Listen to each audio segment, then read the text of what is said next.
The city of Vancouver consists of 115 square kilometers between Boundary Road and the University Endowment lands, surrounded on three sides by water.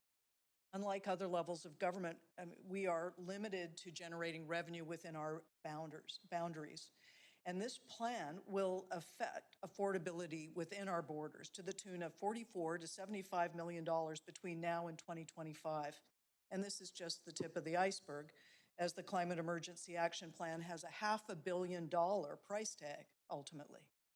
And listening to speakers today, you would think that this financial burden that it will be placed on the people that live and work within our boundaries could reverse climate change.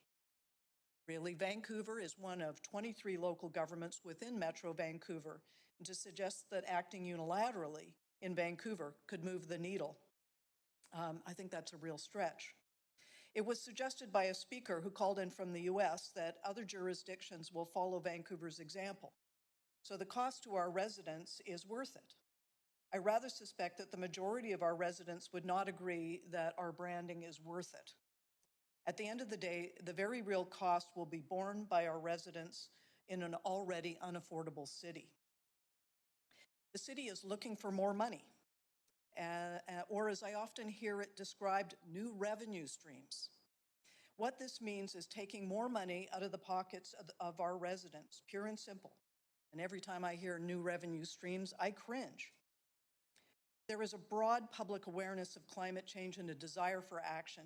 But when we see listed items, including 25 new pedestrian signals and 100 curb ramps, I think the public has a right to be cynical. These fall into the category of basic public infrastructure.